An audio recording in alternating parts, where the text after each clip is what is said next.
Hi guys, welcome to Control Shift Eat and you're watching Cook with Shweta. So our today's recipe is baked pizza samosa.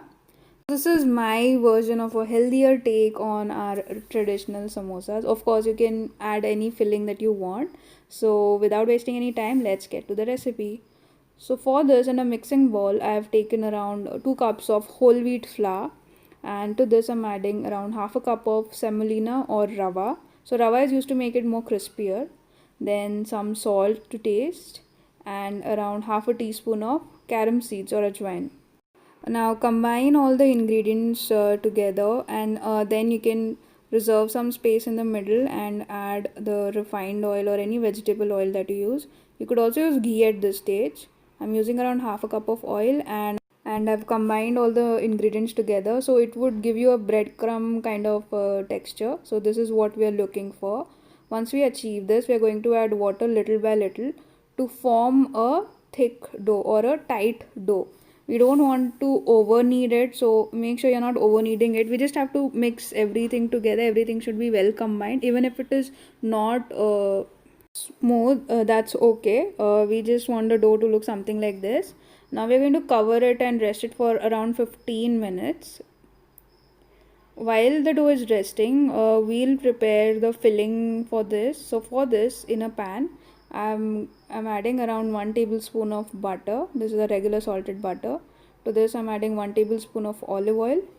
You can use any oil if you don't have olive oil.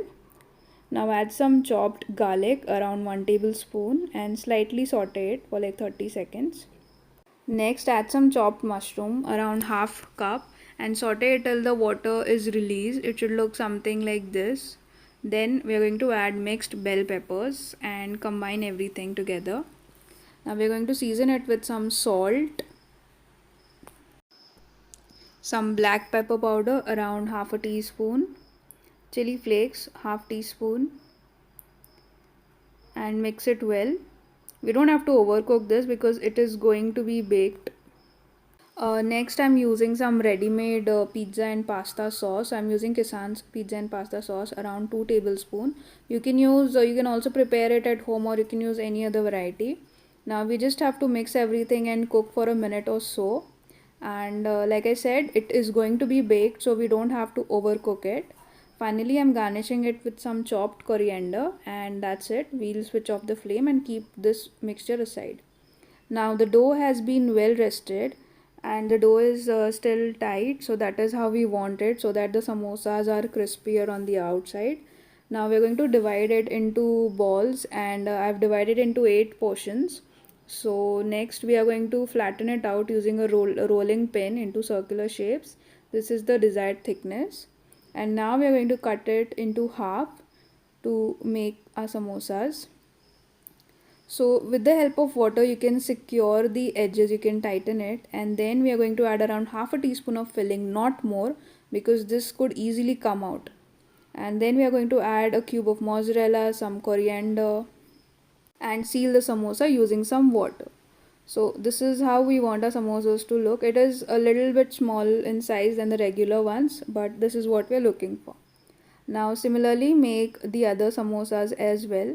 Make sure that you do not overfill this, because of the water content the samosas would tend to expand, and it could burst. So make sure you don't overfill it. Just a limited filling is enough.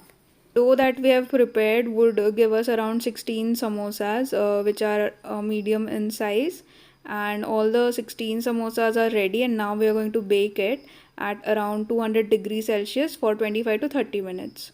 After 25 minutes, this is how the samosas would look. So we'll let it cool down a little, and then we can serve this. So I've served it with some cheese sauce and some ketchup. If you want, you can use any other chutney as well of your choice. And now the show time. So this is how it looks. It's still so hot, but unbelievably delicious. And look at that cheese pull. Oh my god, it is just so delicious. Yum. So that's it, guys. Is how you make baked samosas. And the filling, you can use any filling for this. This is just a technique that I've shared with you. And the inspiration behind this recipe was, my love for samosas and my urge to eat healthier. So finally, I've come out with this solution for this. The best part about this is it is still crispier and you won't miss your regular fried samosas, you know. So I hope you give this recipe a try and don't forget to like and subscribe to my channel. Thank you so much for watching. Have a great day. Bye bye.